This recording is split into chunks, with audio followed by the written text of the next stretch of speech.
걸어 다니실 때 머리 막 흔들지 마요. 그거 하나 들어갔는데 흔들흔들 빠지면 어떡해? 어? 가만 다녀, 가만. 이거 어려워도 할 수 없어. 이거는 한 번쯤은 해놔야 돼, 한 번쯤은. 오늘 이거 다 공부하라는 게 아니고, 한 번 정도 들어보시면 나중에 시험장 가서 쉬워져, 이게. 그리고 여러분들이 정비법은 아무리 공부 잘하는 사람도 3문제 이상 맞추신 분이 없어요. 보통 공부 좀 했다, 그러면 2문제. 안 했다, 그러면 1문제 이렇게 나와. 그러니까 죽기 살기로 해도 이거 안 되는 과목이 이 부분이요. 워낙 분량도 많고 또 실무적인 개념이 워낙 많아. 그러니까 한 번쯤은 내가 이렇게 짚어주는 거는 요 정도는 나중에 시험 끝나고도 한번 보셔야 돼. 여러분 실무하시려면. 그래서 최소한 볼 수 있는 것만 해드린 거니까 머리 아프다 이러지 마시고, 응? 막 오늘 1시간 끝나고 나니까 막 눈빛들이 이상해. 나를 쳐다본 눈빛이. 뭐 안 해야 될 거 한 것처럼. 그래서 이걸 만약에 1월이나 3월에 해줬으면 어떡할 것 같아요? 공부 안 한다고 포기했어, 포기. 그래서 그때 안 해주는 거예요. 그때 해줬으면 중개사 안 한다고 나 안 한다고 그럴까 봐서 하고 나서 욕 먹을까 봐서 내가 안 해준 거예요. 지금 해도 어쩔 수가 없지, 지금은. 이 정도 왔는데 아깝지. 아까운이라도 하겠죠. 그러니까 나 보면 자꾸 내가 지난번에 그랬잖아. 나 보면 자꾸 어렵다 이러지 말고 나 보면 막 눈빛이 이상해. 뭐 저런 걸 가르치냐 이러면서. 나도 내년부터 중개사 보러 갈까? 뭐 중개사 보고 그랬다는 사람 없잖아. 그죠? 그거 어려운 게 아니라 해워야 되는 거지. 이렇게 어렵지는 않잖아요. 양도 얼마 안 되고. 우리 요 정비법 정도가 중개사법 될걸? 아마 분량이? 그죠? 내가 대단한 거다 보니까. 이 많은 걸 다 하고 있으니까. 하여튼 좀 편한 마음으로 듣고, 뭐 내가 그랬죠. 어차피 2문제라고 생각하니까 우리 지금 하는 과정에서 2문제 나오는데 주로 나오는 게 여러분 지난번에 나눠드린 기출문제. 그 안에서 나와. 그 안에서 2문제 정도 나오니까 그 생각하시고. 자, 163조. 토지 등 소유자의 동의 산정 방법. 요게 잊어먹을 만하면 한 번씩 나오는 게 이제 이 부분인데 1번 주거 환경과 재개발. 주거 환경과 재개발이 있고 2번에 보면 재건축이 있는데 왜 그럴까? 아까 소유자의 차이야. 소유자. 주거 환경하고 재개발은 3명을 말하지. 3명을 소유자라고 한다 이렇게 놨고 재건축은 건축물과 부속 토지 소유자 이렇게 돼 있잖아. 그러니까 동의 산정 방법이 다르다 그 말이야. 그래서 먼저 1번에 주거 환경 재개발은 동그라미 1번. 자, 지문에 공유 보이나요? 그럼 공유니까 여럿을 대표하는 몇 인, 1인을 소유자로 산정할 것. 그러니까 어느 법에 가든 공유자 보이면 1인으로 이렇게 하면 되고 동그라미 2번에다가 별표를 딱 하세요. 요거는 깜빡하면 속아. 자, 토지에 지상권이 설정되어 있는 경우에 토지 소유자와 해당 토지 지상권자를 대표하는 1인을 소유자로 산정할 것 이렇게 해놨어. 분명히 지상권자도 소유자라고 했는데 그지? 토지 소유자도 소유자고 지상권자도 소유자라는 얘기지. 근데 동의는 지금 보는 건 뭐냐? 동의야, 동의. 동의는 그 중에 몇 사람으로 하나로 보라 그 말이야. 그러니까 소유자하고 동의하고 해먹는데 만데 지상권자도 소유자야. 토지 소유자도 소유자고. 그런데 그 사람 둘이가 있을 때 동의는 몇 개로? 하나로 해야 된다 그 말. 동의는 하나로 하나 그 말이야. 이해됐나요? 요것만 헷갈리지 않으면 다 풀어내. 대부분 시험에서 요 지상권하고 토지 소유 얘기 나오잖아. 2명으로 계산하는 경우가 많아. 이때는 하나로 계산한다. 그것만. 동의는 하나야. 동의는. 동그라미 3번. 1인이 여러 개 갖고 있어. 그래도 수 상관없이 몇 인으로? 1인의 동의로 본다. 그 내용이야. 4번. 둘 이상의 토지나 또는 건축물을 소유한 공유자가 동의래. 공유자가 동의래. 그럼 어떻게? 1인으로 이렇게. 다시 간단하게. 공유가 나오면 어떡하라? 1인으로. 토지 소유자하고 지상권이 2개가 나왔어. 그때도 뭐로? 1인으로 본다. 그 다음에 한 사람이 여러 개 갖고 있어도 하나로 본다. 공유자가 같다? 하나로 본다. 간단하게 그렇게 공부하시면 돼. 그럼 재건축도 똑같아, 원리는. 재건축 1, 2, 3번. 자, 공유 나오나요? 그럼 공유 나왔으니까 몇 인? 1인으로 봐. 대신에 왜 여기는 공유를 따로 띄었냐면 동그라미 소유권 또는 무슨 소유권? 구분 소유권이잖아. 구분 소유권. 이것 때문에 따로 구분해 놓은 거야. 동그라미 2번. 1인이 여러 개 갖고 있어. 수 상관없이 몇 개? 1인으로 봐. 거기에는 항상 무슨 권이 들어가? 구분 소유권이라는 말이 들어가 있는 것 뿐이야. 나머지는 똑같고. 자, 동그라미 보면 둘 이상 공유자가 동일하면 어떻게 해? 또 1인으로 보지? 그럼 여기하고 아까 위하고 차이점이 뭐야? 지상권이 있다 없다 그 차이지. 재건축은 지상권이 없잖아요. 그러니까 나머지는 지상권이야. 그래서 항상 시험에서 재개발을 많이 줘. 이유는 재건축하고 재개발이 같아도 같은데 지상권이 있다 없다가 어디에만 재개발만 차이지. 그러니까 시험 문제 줄 때 항상 왜 재개발만 시험 문제가 나와 있어요? 그러면 재개발이 내기가 좋은 거지. 그게요. 지상권이 있다 보니까. 그다음에 3, 4, 5번 그건 참고적으로 보시면 돼. 참고적으로. 다 아는 문제고. 그다음에 사업시행계획. 그럼 사업시행계획을 순서만 확인해요. 자, 사업시행계획 누가 작성해? 시행자. 그래서 인가 신청해. 그럼 누가? 시장, 군수 등이 인가 신청을 받으면 관계서류 공람. 자, 날짜 14일 이상. 항상 인가 앞에 공람은 14 아니면 30이 나오는데 이 법은 먼저 나온 계획은 얼마? 14. 뒤에 나오면 30일 이상. 요거 미리 해드렸죠? 여기도 14 나와. 그리고 사업시행 인가고시. 그러면 시장, 군수 등이 인가고시했고 동그라미 3번. 인가고시 효과 기업. 누구로 확정? 시행자 확정이 되고 무슨 권리죠? 공사 착공 권리 주는 거. 그것까지는 알아야 되고 동그라미 4번. 시장, 군수 등은 재개발 사업 인가할 때 지정개발자, 시행자가 지정개발자일 때 정비사업비 100분의 20 범위 내에서 예치하게 할 수 있다. 이게 나와 있는데 원래 이 정비법은 사업비 예치라는 말은 딱 한 번 나와. 그러니까 시험에서 자주 써먹어. 어디서 나온지는 몰라도 돼. 그냥 사업비 예치 나오면 무슨 사업에서? 재개발이야. 재개발. 재건축은 안 돼. 재개발에서 시행자 이름이 누구 나와야 돼? 지정개발자가 나와야 돼. 지정, 요 두 개가 맞춰져야 돼. 사업비 100분의 20 예치하라 이 말 나오면 무슨 사업? 재개발, 시행자 이름 누구? 지정개발. 요 두 개가 맞아야 되는 거야. 맞으면 정비사업비 100분의 20%, 100분의 20에서 예치하게 할 수 있지. 하여야 하는 거 아니지. 할 수 있다. 그 다음까지 실제로 했어. 그럼 예치된 돈은 언제 반환해요? 이렇게. 청산금 지급이 완료되면 반환한다. 그 다음에 동그라미 5번에가 정비구역으로부터 200m 이내에 교육시설이 설치되면 그 교육장과 협의하라는 지문 한번 나올 거예요. 많이는 안 나오는데 항상 교육시설이 200m 안에 있다. 협의하라. 그 지문 하나만 알고 주로 시험은 정비사업비가 잘 나온다. 기억해 두시고 그 다음에 페이지를 169로 넘어가시면 돼. 너무 어려운 건 안 하잖아 이렇게. 169로. 자, 169 하단에 정비사업 시행을 위한 조치 등. 지금 요건 출제가 되는 부분이야 지금. 자, 임시거주시설, 임시상가 설치해서 1번. 무슨 사업에서 이런 말이 나오느냐? 주거환경과 재개발에서. 그러면 재건축은 임시거주조치 이런 건 해줘 안 해줘? 안 해줘. 왜? 돈 있는 소유자들이잖아. 돈 있는 소유자. 재건축은.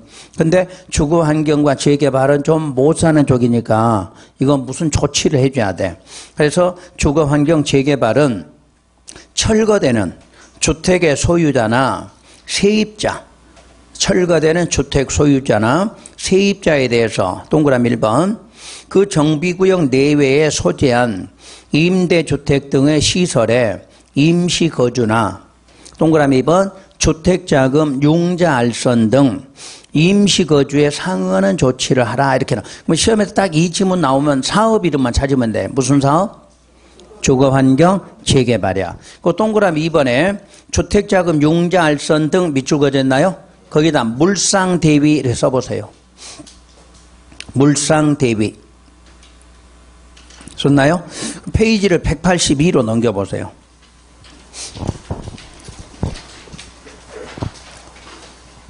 그 7번에 저당권 물상대입이 나와 있나요? 자, 요걸 또 출제래, 요거를.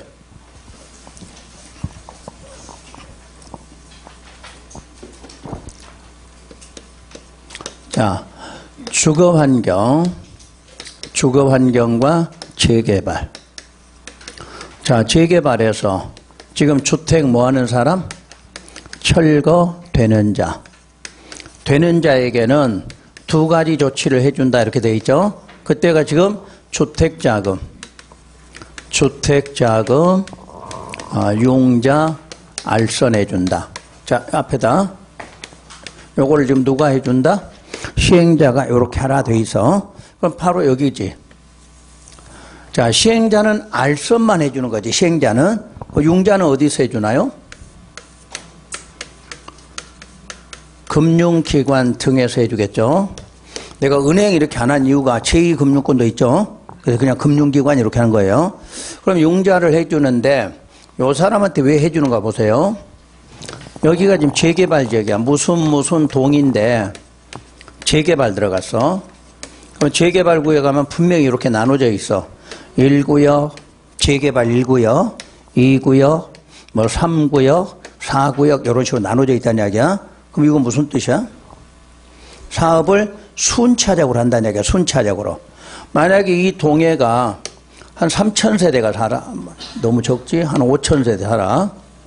그럼 이 사람들을 전부 이주시키고 사업하려면 한꺼번에 이주가 되나요? 안 되나요? 안 되지. 그러니까 만약 1구에 이제 사업이 들어가. 그럼 여기가 한 1,000세대가 있다. 이렇게 들어봐.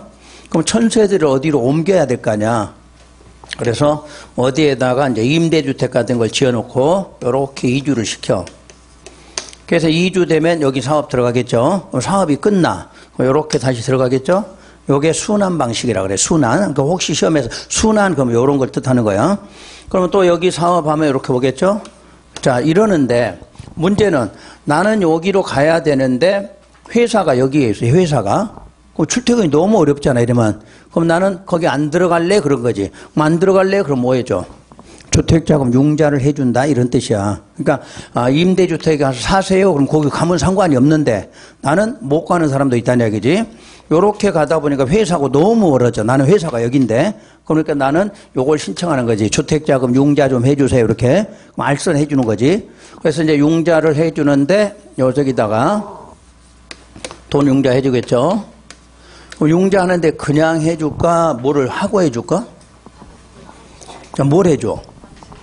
금융기관의 저놈한테 저당권을 설정하겠지. 설정만 해야 돼? 등기도 해야 돼? 등기까지 하겠죠. 이렇게 하고 이제 돈 빌려주는 거지. 그럼 이제 이 사람이 철거는 됐고 융자 받아서 어디다 집어도 살겠죠. 이제 살고 있는데 이 사람한테 무슨 권이 있어? 분양 신청할 수 있는 권리가 있겠지. 요게. 그래서 분양 신청을 했어. 하면 나중에 주택을 뭐 하게 되냐면 공급을 해주겠죠. 그러면 저당권이 어디로? 여기로 설정된 것으로 본다. 이해되나요? 저당권은 새로 받은 쪽으로 그대로 설정된 걸 보는 거죠. 그러면 신청 안 했어. 분양 신청을. 좀 이따 배우겠지만, 자, 뭐를 주냐면 청산금을 주게 되겠지.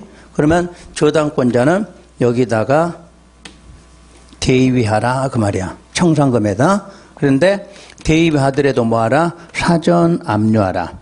청산금 다 지급한 뒤에는 대위해봤자 받아갈 게 없죠. 바로 이걸 말하는 거야. 시험에서. 물상대위란 이런 사람들이 융자금 받았을 때 뭐를 설정하면 저당권 설정하면 주택을 받으면 거기다 바로 설정이 되는데 주택을 공급받지 않았으니까 뭐를 주게 된다? 청산금을 주게 되면 거기다가 대신하라. 대위하라. 대신에 뭐하라? 사전 압류. 여러분 책에 지금 굵은 거 읽어봐요. 물상대위란 무슨 권에 한해서 저당권이야. 다른 권리는 이게 물상대위가 안 되고 저당권은 물상대위가 돼. 그것도 어디에만? 청산금에 대위돼. 청산금에 대위한데 뭐 해야 돼? 사전 압류 이렇게 써놨지? 시험자가 찾을 수 있어. 이 지문은 한 번만 들으면 찾는 거야. 근데 실무에 가서 이제 주의하라는 이야기야. 실무에 가서 여러분이 이제 중개업을 하고 있는데 어떤 사람이 이렇게 온 거야. 나 청산금 다 받았었는데 이 사람들이 내 거 여기에 나 전세금에다가 물상대위 한다는데 그러면 돼, 안 돼? 안 된다 이렇게 알려줘야 돼. 여기는 절대 할 수가 없어.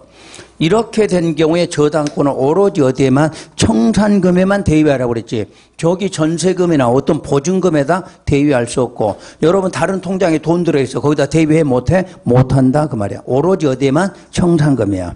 그러니까 시험장 가서 저당권 문제 딱 나오면 어디에만? 청산금에만 대위하라. 그럼 대위하되 뭐하라? 사전 압류하라. 요까지만 딱 찾으면 돼. 시험 문제 풀 때는. 대신에 실무할 때 요런 거에 대위한다 그러면 안 된다 이렇게 대답해주면 되는 거지. 요거야 요거. 그러니까 그 지문 딱 한번 읽어두시면 시험장 가서 그냥 떠올라 이런 정도는. 자 그럼 다시 앞으로 와서 그럴 때 임시거주 시설에서 요 문제가 발생할 수 있다 이렇게 보면 돼. 그리고 이제 다음 장 넘겨보시면 그러면 임시거주 시설로 쓰려면 어떤 것들을 임시로 사용할 수 있느냐. 자, 굵은 거.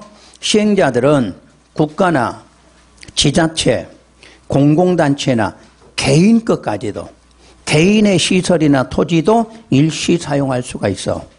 그러니까 이거 재개발 사업에 대한 자, 우리 임시 조치는 어디다 임시 수용하겠다. 그럼 국가 거든 지자체 거든 공공단체든 개인 것까지도 가능해.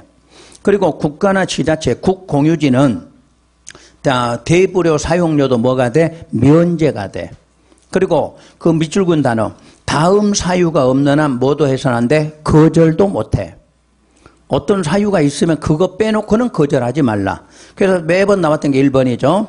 제3자와 이미 매매계약을 체결했어. 근데 그거 빌려줘라. 그럼 빌려줘? 못 빌려줘? 못 빌려. 그런 거는 거절하라는 이야기야. 그런 거 없으면 거절하지 말라. 요 뜻이야.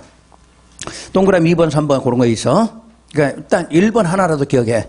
그런 경우는 제외하고 거절할 수 없고 그렇게 거절을 못했을 때는 국공유지도 사용료나 면제료도 뭐 된다? 무료. 면제된다니까 무료로 쓸 수 있다 그 말이야. 자 그럼 반대로 3번 공공단체나 개인권 어떻게 하느냐. 이때는 손실이 발생하면 뭐 해줘야 돼? 손실 보상해줘라 이렇게 나와. 그것까지만 읽으면 돼요. 그 다음에 토지 등의 수용 사용인데 실제로 우리 시험에서 수용 문제로 정비법 나온 경우는 그렇게 많지가 않아. 즉 수용 문제는 국토기획법이나 개발법에서 많이 나와. 참고로 알고 계시면 돼. 자, 수용 등에서 수용의 주체 그러면 사업 시행자겠죠?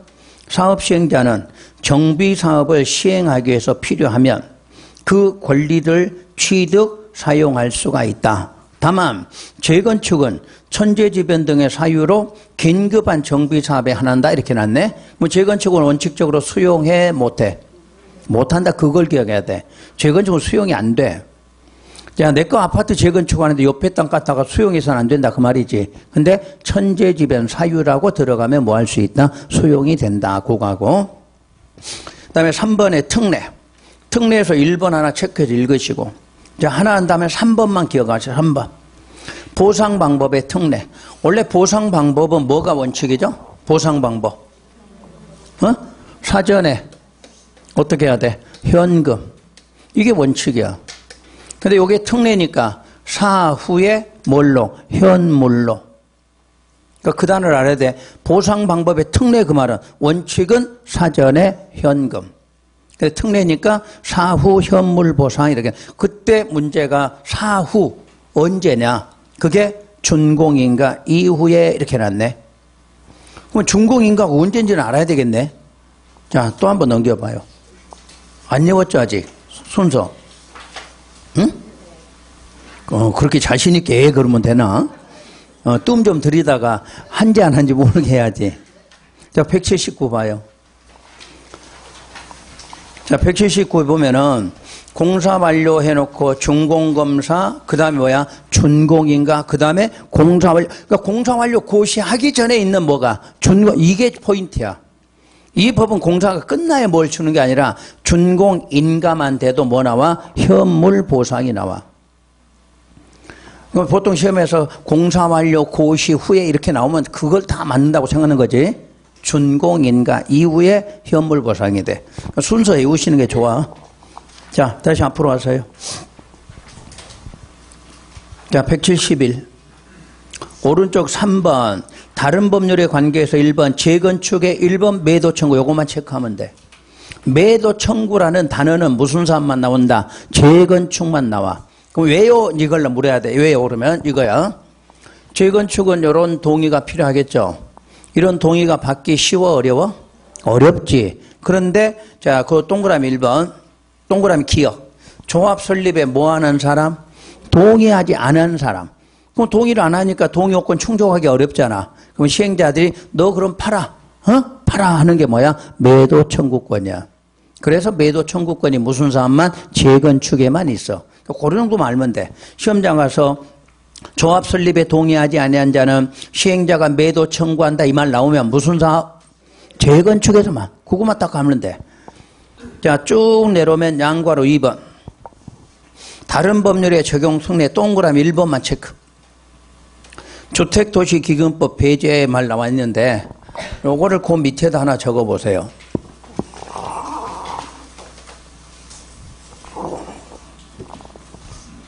혹시 국민주택 채권이라고 들어봤나요?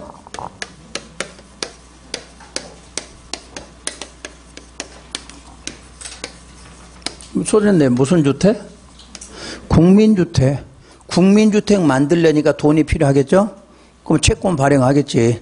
그럼 채권 발행하면 그걸 사가면 그 돈이 뭐가 돼? 국민주택 건설자금이 된다. 이런 뜻인데 우리 실생활에 필요하니까 알고 있어야 돼.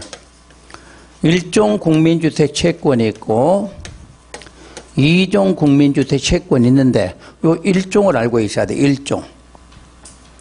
일종은 허가, 인가, 등기, 등록, 또 도급계약,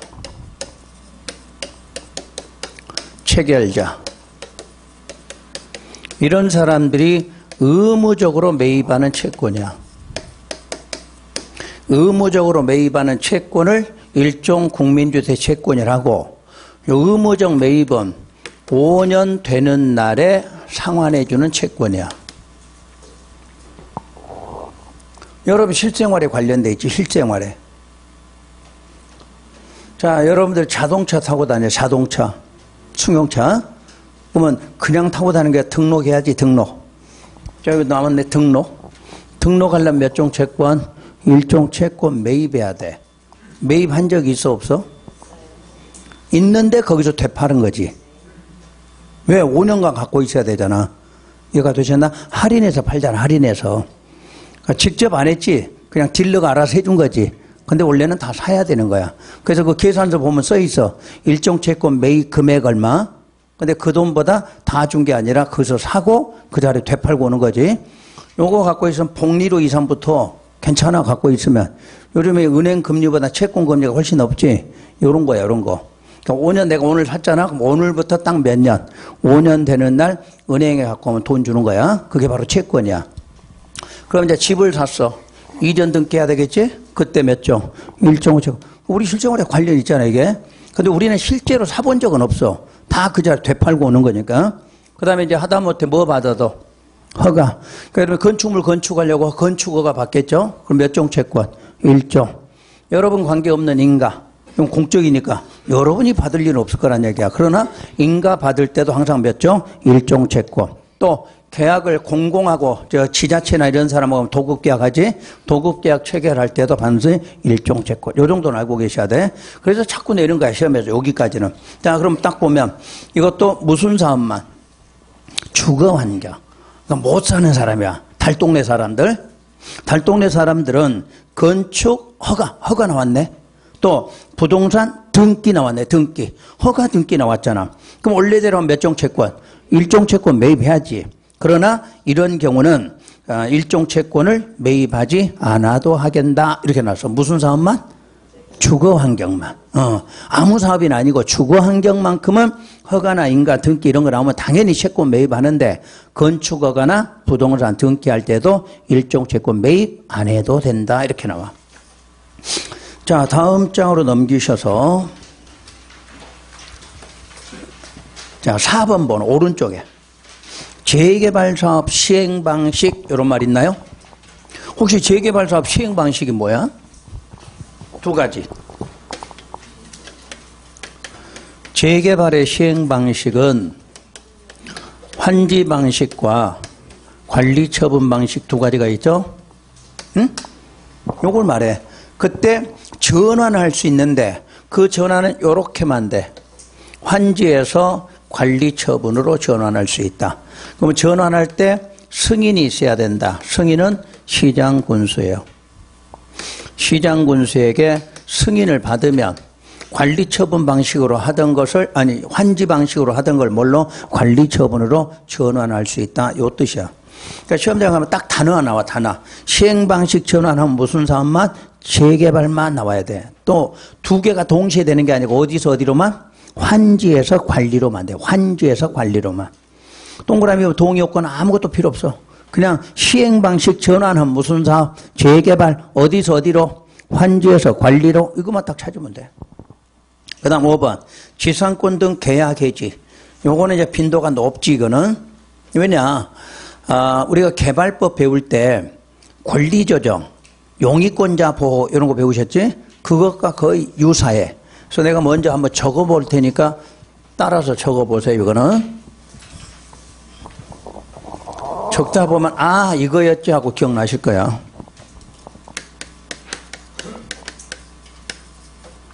자, 지금 지상권 등 계약 해지인데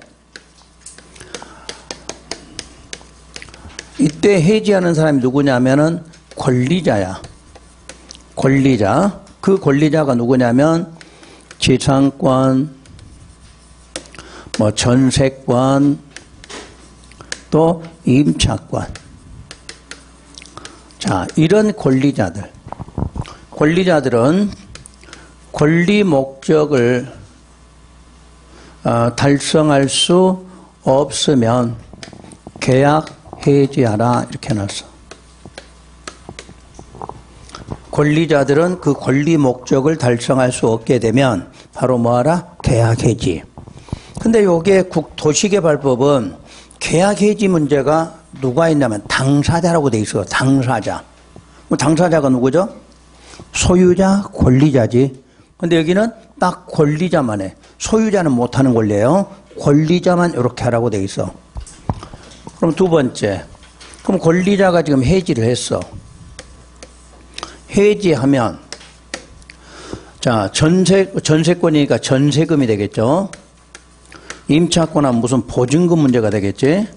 이런 전세금, 보증금에 대한 금전 반환 청구를 누구한테 하느냐? 시행자. 이제 감 잡았는데? 항상 우리는 해지하면 누구한테? 시행자에게 달라고 한, 이게 포인트야. 그러면 시행자들은, 자, 청구 들어가면 무조건 뭐 해야 돼? 지급. 줘야 돼. 그리고 이제 그 다음에 나온 단어가 구상한다. 이 말 기억나나요? 구상권 행사한다. 바로 토지 등 소유자에게. 그러니까 권리자가 해지했으면 원래 이 사람한테 달라고 할 걸 누구한테? 시행자에게 달라고 했어. 그러면 시행자는 소유자 대신에 주고 나서 뭐하라? 구상권 행사한다고 그랬고, 구상이 안 되면요 이렇게 또 나오겠지. 그때는 구상이 안 되면 소유자에게 귀속이 될 시설이나 대지나 그 시설물에 대해서 압류할 수 있다고 해놨어. 압류는 저당권과 동일 효력이 있다 이렇게.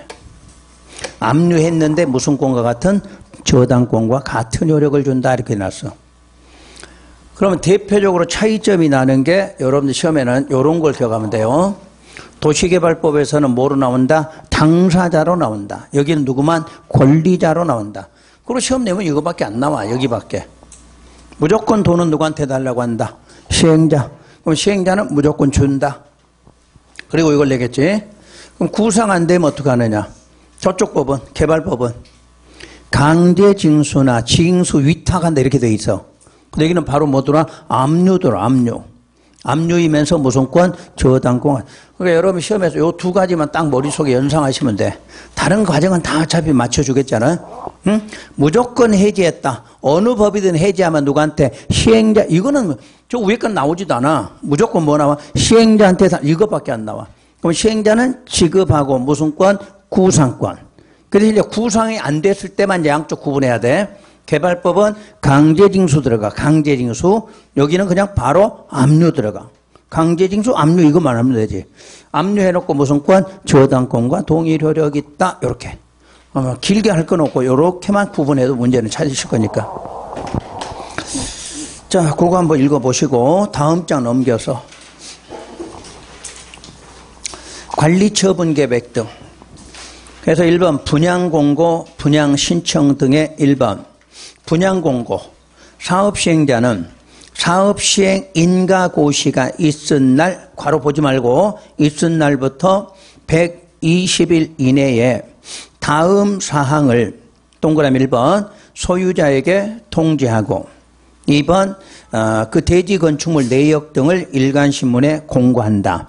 근데 공고한 사항 중에서 디귿 무슨 기간? 분양 신청기 이런 걸 통지해 주지. 통지하고 공고해 줘. 그러면 2번 그 분양 신청 기간은 뭐 한 날로? 통지한 날. 동그라미 1번 통지했잖아. 소유자에게. 소유자에게 통지한 날부터 30일 이상 60일 이내로. 끝 문장 20일 이내로 연장할 수 있다. 3번 분양 신청. 분양받고자 하는 소유자는 분양 신청 기간 안에 분양 신청하라 이렇게 돼 있어.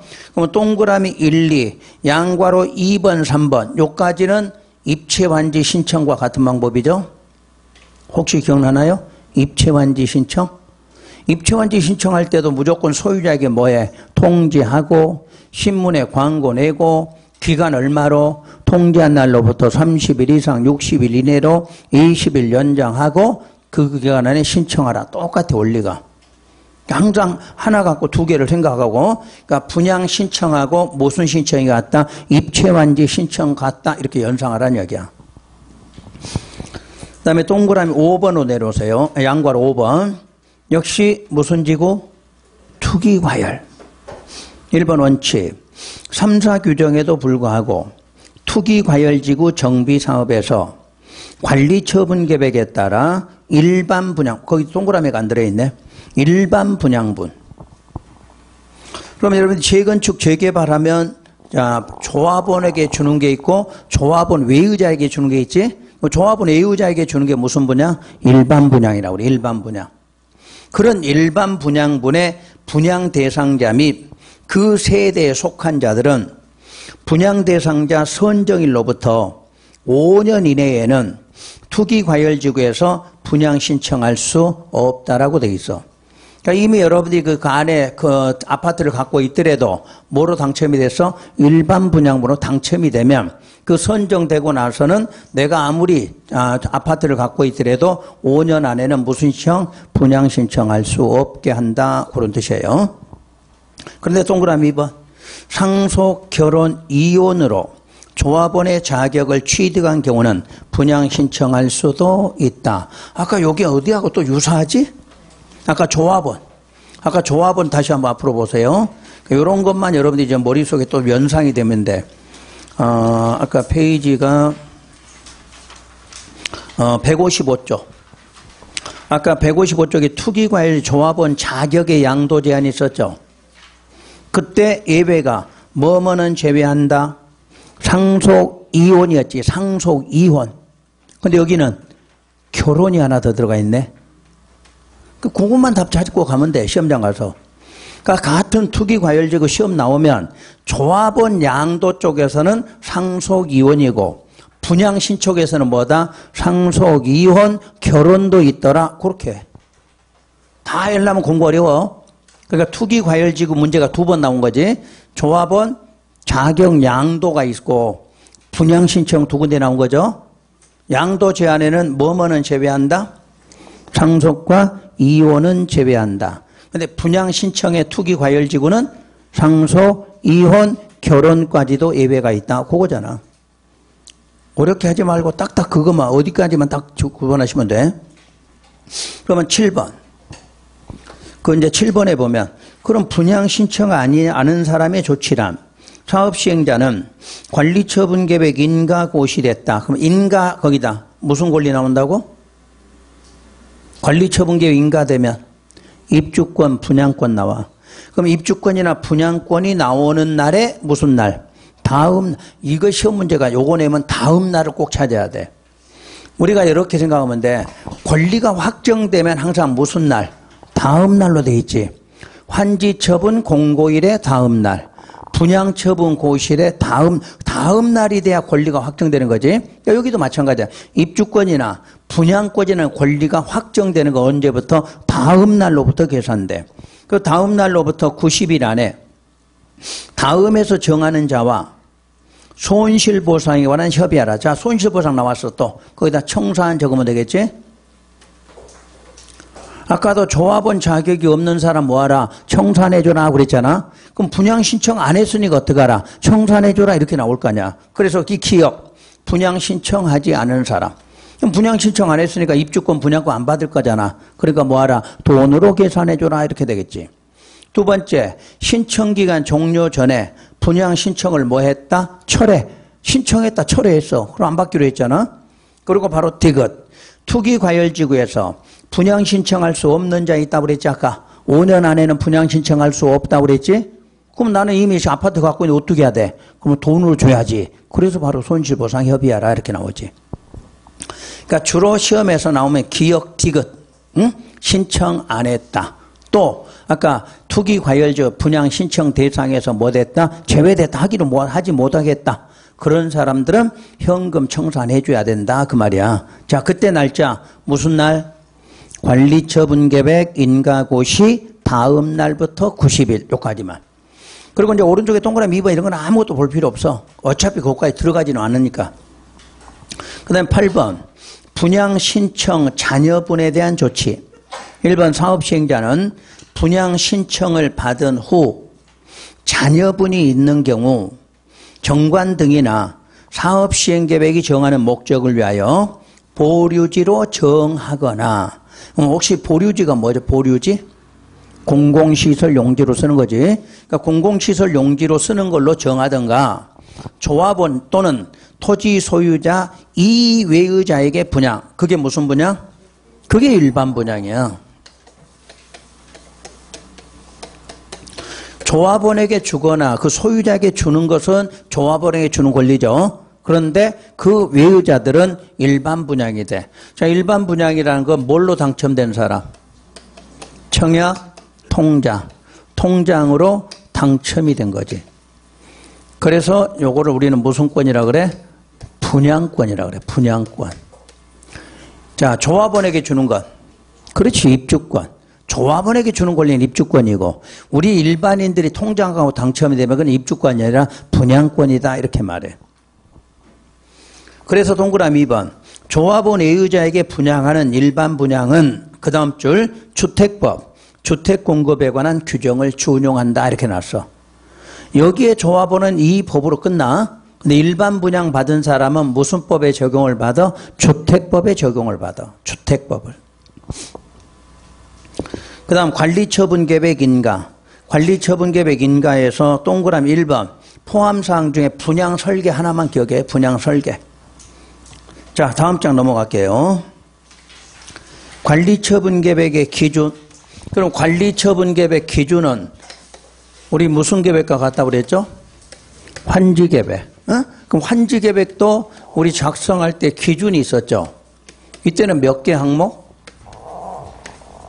7개 항목이 있었지. 7개 항목. 거기는 몇 개? 책에 몇 개 항목? 3개밖에 없네. 3개밖에. 굵은 게 3개잖아. 아, 이걸 전혀 모르는 거야? 자, 7개 항목 할 때 면적주의와 평가주의를 합한 무슨 주의다? 절충주의다 이런 적이 있잖아. 한번 적어볼게요. 위치, 지목, 면적, 토질, 수리, 이용상황, 환경 이렇게 해서 7개가 있어서 환지계획은. 그때 환지계획은 요 3개를 기준하면 면적주의라 하고 4개를 기준하면 평가주의라 해서 7개를 다 사용하니까 우리는 무슨 주의라 했다? 절충주의라 했어. 그런데 왜 여기는 3개만 적용되나요? 그 말이지. 3개가 뭐예요? 면적, 이용상황, 환경 3개만 기준하겠다 이렇게 나왔어. 그럼 4개 기준 안 하는 이유를 생각해야 되겠죠. 자, 신도시 만들 때 신도시는 면적이 커요, 작아요? 커죠. 또 지목이 뭐예요? 여기서 시작돼서 뭐로 나오죠? 이렇게 나오는 방식이죠. 그러면 재개발, 재건축.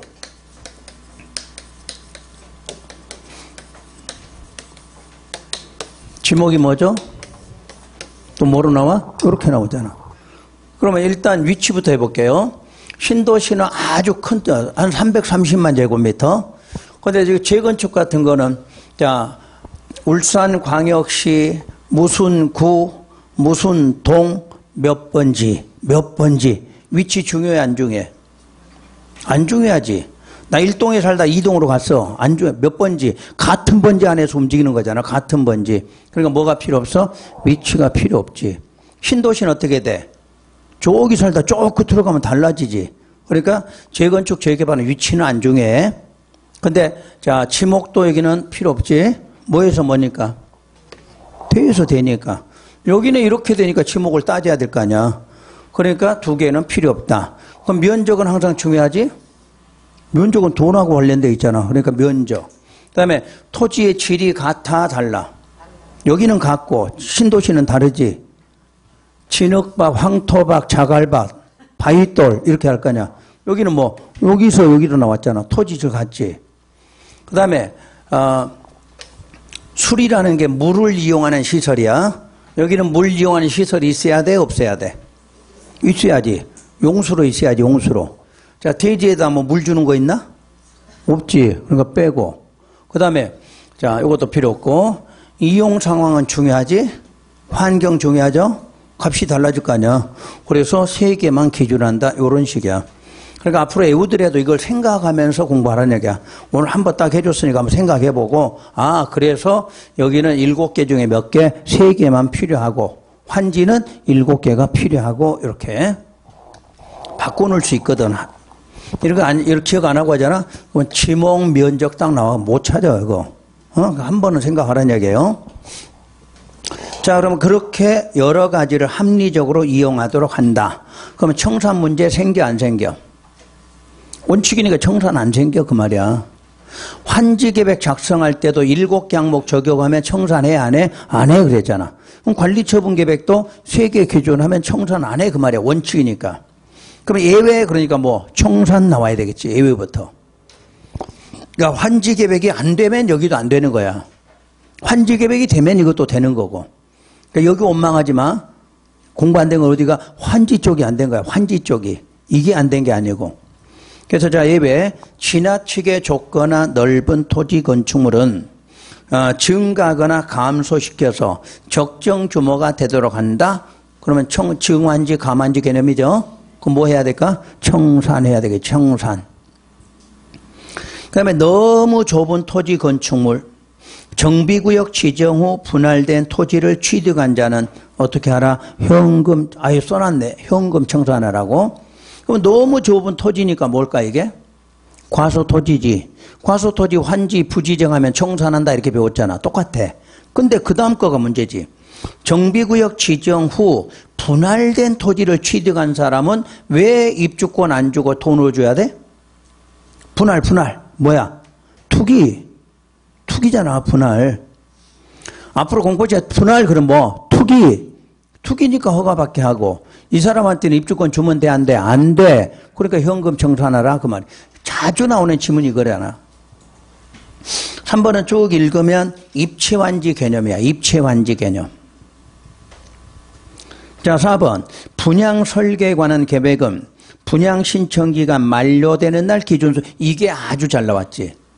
분양 설계하는 날짜가 언제예요? 그러면 분양 신청을 받아야 될 거 아니야. 그럼 분양 신청 기간이 뭐 하는 날? 만료되는 날. 분양 설계. 그럼 혹시 환지 계획에는 무슨 설계였을까? 환지 설계겠지, 환지 설계. 그러니까 환지 계획에는 환지 설계가 있고 관리 처분 계획에는 뭐가? 분양 설계가 있어, 분양 설계가. 그 다음에 주택 공급. 원칙, 한 세대 또는 한 명이 하나 이상의 주택이나 토지를 소유해도 하나만 주면 돼. 또 같은 세대에 속하지 않는 2명 이상이 하나의 주택이나 토지를 뭐 하면? 공유니까 몇 개? 하나만 준다. 그러니까 한 사람이 여러 개 갖고 있어도 한 개만 줘. 또 한 개를 여러 명이 공유로 해 있어도 한 개만 준다. 그 뜻이지. 그런데 니은 예외. 다음의 경우에는 각 방법에 따라 주택을 공급할 수가 있어. 그래서 A번 2명 이상이 하나의 토지를 뭐 했어? 공유. 원래는 몇 개? 그렇지. 근데 그 뒤에가 시도 조례로 정하는 바에 따라 공급할 수 있다 이렇게 나와 있어. 차이가 뭘까? 지금 건축물이 없지. 자, 원칙에는 하나 이상의 주택이나 토지 그랬잖아. 여기는 순수하게 뭐만? 토지만을 소유해서 토지만을. 그러면 여러분 상식적으로 봐봐요. 여기 현재 주거지역이야. 그러면 주거지역에 60제곱미터가 있어. 요거 공유야. 그럼 당연히 몇 개로? 하나로 보는 게 맞겠지. 근데 주거지역인데 500제곱미터가 있어. 500제곱미터. 이거 두 사람이 공유하고 있어. 그럼 이때는 하나만 줘야 될까? 이런 경우는 좀 다르다. 얼마짜리야? 500이나 되는 걸 공유했잖아? 그럼 이때는 따로 줘야 된다. 그런 개념이야. 그래서 자, 딱 다 해야 돼. 뭐를 공유해서? 하나의 토지를, 그러면 이 말은 토지가 큰 놈도 있고 작은 것도 있다 보니까 작은 거는 하나 주겠지만 큰 덩어리는 자, 저처럼 500인데 60으로 해도 몇 개나 돼? 6, 8은 48, 8개는 나올 거 아니야. 그럴 때는 뭐 2개를 준다든가 하는 거를 어디서 정하라? 조례로 정할 수 있게 하라. 그 뜻이야. 그 다음 B. 다음에 해당하는 소유자에게 대해서는 소유한 주택수만큼 공급한다고 그래서. 자, 손 한번 우리 이거 올려봐요. 기지개 한번 켜고. 3분을 참아야 돼, 3분을. 쉬려면은 이거는 하고 쉬어야 돼. 근데 막 죽겠는 거야, 지금. 죽겠는 거 내가 죽겠다. 어? 나도 이거 안 하고 싶거든. 그냥 쉬운 것만 하고 싶은데, 어떻게 이거 한 번은 가르쳐 줘야 돼, 한 번은. 저 어떻게 쉽겠어요? 깬 것 같아? 자, 먼저, 가번. 과밀 억제 권역에 위치하지 않는 재건축 사업의 소유자야. 그러면 이제 재건축인데 과밀 억제 권역에 위치를 안 하면 10개 갖고 있으면 몇 개? 10개나 준다 그 말이야. 그럼 잘 정신 바짝 차려야지. 그때 다만 투기 과열이나 조정 대상 지역은 아니어야 된다 그 뜻이야. 그런데 쭉 내려오면 동그라미 D가 있어. 영문자 D 맨 아래.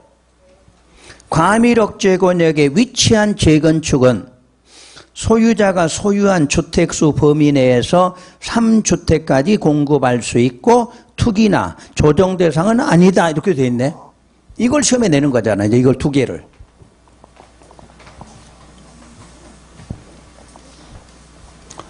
자, 지금 무슨 사업에서만? 재건축이야, 지금. 재건축. 자, 재건축인데 10개 갖고 있어. 10개. 응? 10개 갖고 있어요. 근데 재건축이 10개를 갖고 있는데 지금 무슨 권역? 과밀 억제 권역이라고 돼 있어. 그러면 과밀 억제 권역의 위치라는 단어에서 위치 안 했느냐, 위치했느냐 요 지문이야. 이게 답을 찾아야 돼. 위치했다, 위치하지 않았다 그러면 몇 개까지? 10개 다 준다 그 말이야. 그럼 위치에 있으면 10개 중에서 몇 개만? 3개는 준다 이 말이지. 이걸 찾아내면 돼 시험장에. 그러니까 지문을 찾아야 돼. 무슨 사업에서만? 여기 나와야 돼. 근데 재개발은 10개 갖고 있어도 몇 개? 무조건 1개야. 근데 재건축은 우리가 항상 소유자들이 내가 권리를 갖는, 내가 능력이 있어서 많이 갖고 있는 거니까 그거는 해당하는 부분이 어디냐면 따져.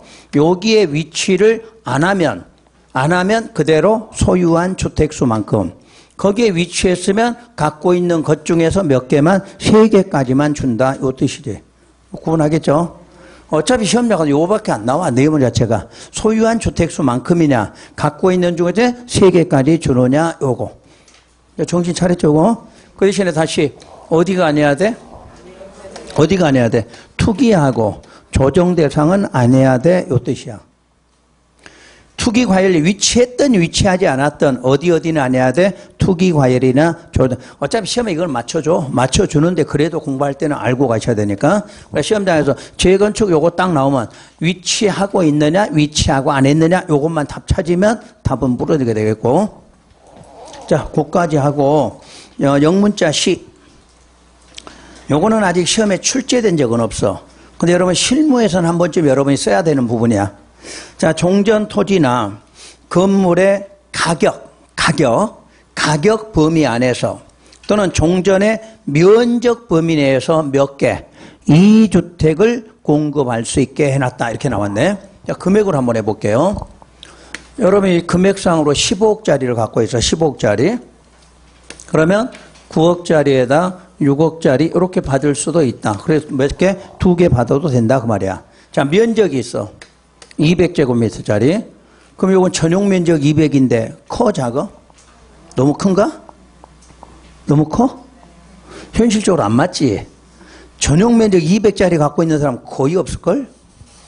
한 130 정도 해볼게. 130. 그럼 요것도 2개를 받는 방식이, 자, 일단 최소 그 중에서 하나 60짜리가 나와야 돼.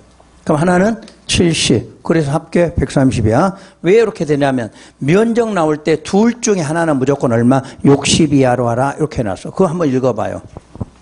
그러니까 시험에서 가격이나 면적이라는 단어가 나와야 돼. 종전 가격, 종전 면적 범위 내에서 몇 개? 2개까지는 주는데 2개 나올 때 면적 하나는 얼마? 60 이하로 이렇게 돼 있잖아.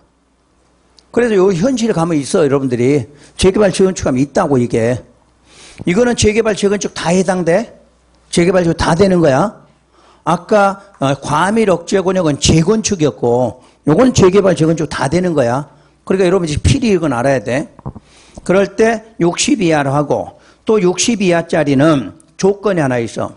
권리 이전 고시 다음 날부터 3년이 지나기 전에는 전매 알선할 수 없어. 단 전매 나오면 뭐는 제외? 상속 제외. 이거 나오지. 그러니까 이런 거는 실무니까 시험하고는 거리가 없더라도 나중에 실무할 때는 한번 들은 거 있지? 이렇게는 알고 가시라는 얘기야. 자, 쉬었다가 오른쪽, 자, 관리 처분계 들어갈게요.